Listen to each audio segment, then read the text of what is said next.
اعوذ باللہ من الشیطان الرجیم بسم اللہ الرحمن الرحیم وَإِذْ قَالَ اللَّهُ يَا عِيسَى ابْنَ مَرْيَمَ أَأَنْتَ قُلْتَ لِلنَّاسِ اتَّخِذُونِي وَأُمِّيَ إِلَٰهَيْنِ مِن دُونِ اللَّهِ قَالَ سُبْحَانَكَ مَا يَكُونُ لِي أَنْ أَقُولَ مَا لَيْسَ لِي بِحَقٍّ إِن كُنتُ قُلْتُهُ فَقَدْ عَلِمْتَهُ تَعْلَمُ مَا فِي نَفْسِي وَلَا أَعْلَمُ مَا فِي نَفْسِكَ إِنَّكَ أَنْتَ عَلَّامُ الْغُيُوبِ مَا قُلْتُ لَهُمْ إِلَّا مَا أَمَرْتَنِي بِهِ أَنِ اعْبُدُوا اللَّهَ رَبِّي وَرَبَّكُمْ وَكُنْتُ عَلَيْهِمْ شَهِيدًا مَا دُمْتُ فِيهِمْ فَلَمَّا تَوَفَّيْتَنِي كُنْتَ أَنْتَ الرَّقِيبَ عَلَيْهِمْ وَأَنْتَ عَلَى كُلِّ شَيْءٍ شَهِيدٌ إِن تُعَذِّبْهُمْ فَإِنَّهُمْ عِبَادُكَ وَإِن تَغْفِرْ لَهُمْ فَإِنَّكَ أَنْتَ الْعَزِيزُ الْحَكِيمُ قال الله هذا يوم ينفع الصادقين صدقهم لهم جنات تجري من تحتها الأنهار خالدين فيها أبدا رضي الله عنهم ورضوا عنه ذلك الفوز العظيم لله ملك السماوات والأرض وما فيهن وَهُوَ عَلَى كُلِّ شَيْءٍ قَدِيرٌ صدق اللہ العظیم۔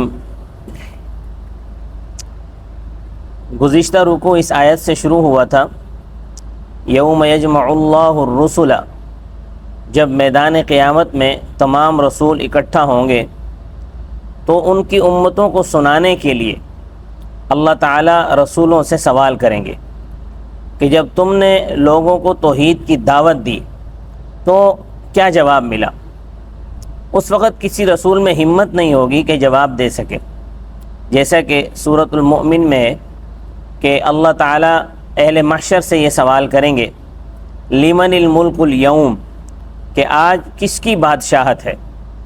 کوئی جواب دینے والا نہیں ہوگا، سب سراسیمہ ہوں گے۔ تو پھر اللہ تعالیٰ خود ہی ارشاد فرمائیں گے للہ الواحد القہار، ایک غالب اللہ ہی کی حکومت ہے۔ اسی طرح انبیاء کرام علیہ السلام عرض کریں گے کہ ہمیں کچھ خبر نہیں، آپ ہی سب چھپی ہوئی باتوں کو جانتے ہیں۔ یہی سوال قیامت کے دن ایک دوسرے انداز میں حضرت عیسیٰ علیہ السلام سے ہوگا کہ کیا آپ نے لوگوں کو یہ تعلیم دی تھی کہ مجھے اور میری ماں کو اللہ کے علاوہ معبود بنا لو؟ یعنی آپ نے لوگوں کو شرک کی تعلیم دی تھی، وہ شرک جسے آج عیسائی اپنائے ہوئے ہیں۔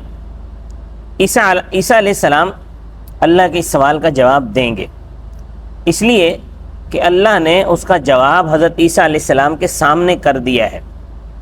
یہ بات ترمذی شریف کی حدیث میں ہے، حدیث نمبر 3086 ہے کہ آخر زمانے میں عیسیٰ علیہ السلام زمین پر اتریں گے اور اللہ تعالیٰ ان کو قرآن و حدیث سکھلائیں گے۔ تو جب وہ قرآن سیکھیں گے تو عیسیٰ علیہ السلام کو ان کا جواب ان کے علم میں آ جائے گا، کیونکہ وہ جواب یہیں قرآن میں موجود ہے اور یہی جواب ہے جو ابھی آپ پڑھیں گے، ابھی آپ سنیں گے۔ تو جاننا چاہیے کہ حضرت عیسیٰ علیہ السلام کی بعثت صرف بنی اسرائیل کے لیے ہوئی تھی۔ سورۃ الصف میں اس کی صراحت ہے۔ حضرت عیسیٰ علیہ السلام نے بنی اسرائیل کی گمراہیوں کی اصلاح کرنی چاہی، مگر کوئی خاطر خواہ نتیجہ نہیں نکلا۔ صرف 12 حواریوں نے ان کی دعوت کو قبول کیا، پھر ان 12 حواریوں کی محنت سے عیسائیت کو فروغ نصیب ہوا۔ سورۃ الصف کی آخری آیت میں اس کا بیان ہے۔ مگر کچھ ہی عرصے میں عیسائیوں میں توحید کی جگہ تثلیث نے لے لی۔ شروع میں تیسرا عنصر حضرت مریم تھیں، بعد میں اس کی جگہ روح القدس نے لے لی۔ تو خیر، میدان قیامت میں حضرت عیسیٰ علیہ السلام سے سوال ہوگا کہ کیا آپ نے لوگوں کو تعلیم دی تھی کہ مجھے اور میری ماں کو خدا کے سوا معبود مانو؟ حضرت عیسیٰ علیہ السلام جواب دیں گے کہ یا اللہ آپ کی ذات پاک ہے، یعنی آپ کی خدائی میں آپ کا کوئی شریک اور سہیم نہیں، پھر میں ایسی نازیبہ بات کیسے کہہ سکتا ہوں جو مجھ کو لائق ہی نہیں ہے، یعنی ایسی بات کہ جس کے کہنے کا مجھے کوئی حق ہی نہیں ہے۔ اگر میں نے ایسی بات کی ہوتی تو آپ تو علام الغیوب ہیں، آپ کے علم میں ہوتی، کیونکہ جو کچھ میرے دل میں ہے وہ آپ کو پتہ ہے، اور جو آپ کے جی میں جو کچھ ہے اس کا مجھے علم کوئی نہیں ہے، کیونکہ آپ ہی تمام چھپی ہوئی باتوں کو جاننے والے ہیں۔ میں نے تو بس ان سے یہ بات کہی تھی جس کے کہنے کا مجھ کو آپ نے حکم دیا تھا، اور وہ بات کیا تھی کہ اللہ کی بندگی کرو، اللہ میرا بھی رب ہے، تمہارا بھی رب ہے۔ اور جب تک میں ان کے درمیان موجود رہا میں ان کے احوال سے باخبر رہا، اور جب میں ان کے درمیان سے اٹھ گیا، آپ نے مجھے اپنے پاس بلا لیا، تو اس کے بعد پھر جب تک میں موجود تھا تو کسی نے مجھے معبود نہیں بنایا، میری ماں کو معبود نہیں بنایا، تو جب آپ نے مجھے اٹھا لیا تو پھر تو آپ ہی ان کے نگہبان تھے، آپ تو ہر چیز کے نگہبان ہیں۔ اب اگر آپ ان کو سزا دیں تو یہ آپ کے بندے ہیں، آپ کو سزا دینے کا پورا حق ہے، اور اگر آپ ان کو معاف فرما دیں تو آپ زبردست حکمت والے ہیں۔ یہ سوال و جواب قرآن مجید میں دو مقاصد سے نازل کیے گئے ہیں۔ پہلا مقصد تو وہ جو دقیق ہے، وہ حدیث میں آیا ہے کہ یہ سوال و جواب اصل میں عیسائیوں کو سنائے گئے ہیں، تاکہ ان کو معلوم ہو جائے کہ وہ جس کو معبود مانتے ہیں وہ تو خود قیامت کے دن اپنی بندگی کا اقرار کریں گے، اور عیسائیوں کی جو بہتان تراشی ہے اس سے برات ظاہر کریں گے۔ اور دوسرا مقصد ذرا دقیق ہے، اور وہ حدیث میں آیا ہے کہ حضرت عیسیٰ علیہ السلام کے سامنے ان کا جواب دنیا میں ہی کر دیا گیا تاکہ وہ اس کو لے لیں، اور قیامت کے دن جب انتہائی خوفناک منظر ہوگا تو بے خوف ہو کر وہ یہ عرض کریں گے، یہ جواب عرض کریں گے۔ اس میں اس طرف بھی اشارہ ہے کہ حضرت عیسیٰ علیہ السلام نزول قرآن کے بعد تشریف لائیں گے دنیا میں، جب ہی ان کے سامنے یہ جواب آئے گا نا۔ اگر نزول قرآن سے پہلے آ جاتے تو یہ جواب تو حضرت عیسیٰ کے سامنے نہیں آ سکتا تھا جو ابھی ہم پڑھ رہے ہیں۔ تو یہ جواب حضرت عیسیٰ علیہ السلام کو تبھی معلوم ہوگا کہ جب حضرت عیسیٰ علیہ السلام نزول قرآن کے بعد تشریف لائیں، تو نزول قرآن کے بعد آپ قرآن پڑھیں گے اور پھر اپنے اس جواب سے واقف ہوں گے، اور قیامت کے دن پھر یہ جواب عرض کریں گے، ورنہ اللہ کے علاوہ تو کوئی عالم الغیب نہیں ہے، تو پھر کیسے ان کو اپنے جواب کا علم ہوگا۔ انبیاء علیہ السلام، یہاں ایک بات یہ بھی سمجھ لیں کہ انبیاء علیہ السلام عالم الغیب نہیں ہیں، جب تک وہ دنیا میں رہتے ہیں امت کے حوال سے واقف رہتے ہیں، اسی لیے قیامت کے دن وہ اپنے زمانے کے لوگوں پر گواہ بنیں گے۔ پھر جب وہ انبیاء دنیا سے گزر جاتے ہیں تو امت کن احوال سے گزر جاتی ہے اس کا ان انبیاء کو علم نہیں ہوتا۔ ہاں رہا عرض اعمال کا انبیاء پر، امت کے اعمال کا انبیاء پر پیش کرنا، تو وہ اجمالاً ہوتا ہے، ہر امتی کے احوال تفصیل سے نہیں بتائے جاتے۔ حضرت عیسیٰ علیہ السلام بھی یہی عرض کریں گے کہ میں جب تک ان کے اندر رہا، ان کے احوال سے واقف رہا، پھر جب مجھے اٹھا لیا گیا تو پھر مجھے پیچھے کی کچھ خبر نہیں ہے۔ حدیث میں ہے کہ فرشتے نبی صلی اللہ علیہ وسلم سے عرض کریں گے کہ یہ لوگ برابر اپنی ایڑیوں پر پلٹے رہے جب آپ ان سے جدا ہوئے۔ بس نبی صلی اللہ علیہ وسلم بھی وہی بات کہیں گے جو عیسیٰ علیہ السلام کہیں گے کہ یا اللہ، یہ تو اگر تو ان تعذبہم فإنہم عبادک، اگر تو ان کو سزا دے تو یہ تو تیرے بندے ہیں، وإن تغفر لہم، اور اگر تو ان کی مغفرت فرما دے تو زبردست حکمت والا ہے۔ یہ اصل میں یہ کلمہ خیر ہے جو عیسیٰ علیہ السلام نے اپنی تثلیث کے قائل امت کے حق میں یہ بات کہیں گے، مگر ان کا کلمہ خیر قبول نہیں کیا جائے گا۔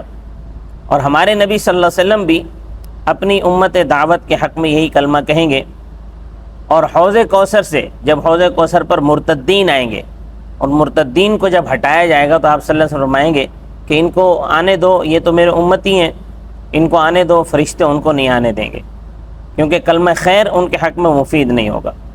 حضرت عیسیٰ علیہ السلام کو جواب ملے گا کہ جو لوگ اہل ایمان ہیں اعتقاداً اور قولاً اور عملاً سچے ہیں، ان کی سچائی کا پھل ان کو ملے گا۔ ان کو ایسے باغات میں داخل کیا جائے گا جن کے نیچے نہریں بہتی ہیں، اس لیے وہ سدا بہار ہیں۔ اہل ایمان ان میں ہمیشہ رہیں گے، کبھی وہاں سے نکلنا نہ ہوگا، اور وہاں سب سے بڑی جو نعمت ہوگی وہ اللہ کی رضا ہوگی، اور جتنی بھی اللہ کی جنتی بھی اللہ کی رضا پر مگن ہوں گے، اور یہی اصل میں سب سے بڑی کامیابی ہے۔ کائنات کی حکومت یہ اللہ تعالیٰ ہی کی ہے۔ فی الحال جو لوگوں کی مجازی ملکیتیں ہیں، مختلف ملکیتیں، کوئی کسی زمین کے ٹکڑے کا مالک ہے، کوئی کسی گھر کا مالک ہے، کوئی کسی ملک کا مالک ہے، کوئی کسی ملک کا وزیر اعظم ہے، کوئی صدر ہے، تو یہ ساری مجازی ملکیتیں ہیں۔ تو یہ ساری مجازی ملکیتیں جزا کے دن ختم ہو جائیں گی۔ مالک یوم الدین، جزا کے دن کا مالک صرف اللہ رہ جائے گا، اور اللہ تعالیٰ اس دن مکلف مخلوقات یعنی جن و انس کے ساتھ کیا معاملہ کریں گے اس کا تذکرہ قرآن کریم میں بار بار آیا ہے۔ سورۃ النساء میں 2 مرتبہ آیا ہے، ان اللہ لا یغفر ان یشرک بہ ویغفر ما دون ذلک لمن یشاء، کہ جس کسی نے اللہ کے ساتھ کسی اور کو معبود بنایا ہے اس کی ہرگز بخشش نہیں ہوگی۔ اس کے حق میں کسی کلمہ خیر یعنی سفارش جو ہے وہ کوئی کلمہ خیر اس کے حق میں نہیں سنا جائے گا۔ آیت الکرسی میں من ذا الذی یشفع عندہ الا باذنہ، کون ہے جو بے اجازت اللہ کے سامنے سفارش کرے؟ کوئی نہیں۔ کفار و مشرکین کے حق میں سفارش کی اجازت نہیں ملے گی، نیک مومنین نہال کر دیے جائیں گے، جو گناہ گار مومنین ہیں ان کے حق میں سفارش کی اجازت ملے گی۔ اللہ تعالیٰ ہر چیز پر قادر ہے، وہ اپنے مخلوق کے حق میں جو چاہیں فیصلہ فرمائے، کوئی ان کا ہاتھ پکڑنے والا نہیں ہے۔ فرمایا وَإِذْ قَالَ اللَّهُ يَا عِيسَى ابْنَ مَرْيَمَ، اللہ پاک قیامت کے دن عیسیٰ علیہ السلام سے سوال کریں گے، اس سوال کا ذکر ہے۔ وَإِذْ قَالَ اللَّهُ يَا عِيسَى ابْنَ مَرْيَمَ، اور یاد کرو جب اللہ تعالیٰ دریافت فرمائیں گے، اے عیسیٰ ابن مریم اَأَنْتَ قُلْتَ لِلنَّاسِ، کیا آپ نے لوگوں سے کہا تھا اتخذونی وأمی الہین، کہ مجھے اور میری ماں کو معبود بنا لو من دون اللہ، اللہ سے نیچے۔ قال، اب عیسیٰ علیہ السلام کا جواب بیان فرما رہے ہیں۔ عیسیٰ علیہ السلام کا جواب، قال، وہ جواب دیں گے سبحانک، آپ کی ذات شرک سے پاک ہے، ما یکون لی ان اقول ما لیس لی بحق، میرے لیے زیبا نہیں کہ میں وہ بات کہوں جس کا مجھے کوئی حق نہیں۔ ان کنت قلتہ، اگر میں نے وہ بات کہی ہوتی، فقد علمت، تو آپ اس کو جانتے ہوتے، تعلم ما فی نفسی، آپ میرے دل کی باتیں جانتے ہیں، ولا اعلم ما فی نفسک، اور میں آپ کے جی کی باتیں نہیں جانتا، انک انت علام الغیوب، آپ ہی چھپی باتوں کو خوب جاننے والے ہیں۔ ما قلت لهم الا ما امرتنی به، میں نے ان سے وہی بات کہی تھی جس کے کہنے کا آپ نے مجھے حکم دیا تھا۔ وہ کیا بات تھی؟ ان اعبدوا اللہ ربی و ربکم، کہ اللہ کی عبادت کرو جو میرے پروردگار ہیں اور تمہارے پروردگار ہیں۔ وکنت علیہم شہیدا ما دمت فیہم، اور میں ان کے احوال سے باخبر رہا جب تک میں ان میں رہا۔ فلما توفیتنی، پھر جب آپ نے مجھے پورا لے لیا، کنت انت الرقیب علیہم، تو آپ ہی ان کے نگہبان رہے، وانت علی کل شیء شہید، اور آپ ہر چیز سے پوری طرح باخبر ہیں۔ ان تعذبہم فانہم عبادک، اب عیسیٰ علیہ السلام کا قائلین تثلیث کے حق میں کلمہ خیر بیان کر رہے ہیں۔ ان تعذبہم فانہم عبادک، اگر ان کو آپ سزا دیں تو وہ آپ کے بندے ہیں، وان تغفر لہم، اور اگر آپ ان کو بخش دیں، فانک انت العزیز الحکیم، تو آپ ہی یقیناً زبردست بڑی حکمت والے ہیں۔ اب آگے بتا رہے ہیں کہ اللہ تعالیٰ نے کلمہ خیر قبول نہیں کیا، تو اس کو بیان فرمایا، قال اللہ، اللہ تعالیٰ نے فرمایا، ھذا یوم ینفع الصادقین صدقہم، آج کے دن سچوں یعنی نیک مومنوں کو ان کا سچ یعنی ایمان اور اعمال صالحہ سود مند ہوگا۔ لہم جنات تجری من تحتها الانہار خالدین فیہا ابدا، ان کے لیے ایسے باغات ہیں جن میں نہریں بہتی ہیں، وہ ان میں ہمیشہ ہمیش رہیں گے۔ رضی اللہ عنہم ورضوا عنہ، اللہ تعالیٰ ان سے خوش ہوں گے اور وہ اللہ تعالیٰ سے خوش ہوں گے۔ ذالک الفوز العظیم، یہی بڑی کامیابی ہے۔ للہ ملک السماوات والارض وما فیہن، یہ اصل میں سفارش قبول نہ کرنا یہ قادر مطلق کا فیصلہ ہے، اور یہ ظاہر ہے جو بادشاہ ہوتا ہے اس کا فیصلہ چلتا ہے، تو اللہ پاک اب اپنی بادشاہی بتا رہے ہیں کہ یہ فیصلہ قبول نہ کرنا یہ میرا فیصلہ ہے، اور میں کیا ہوں؟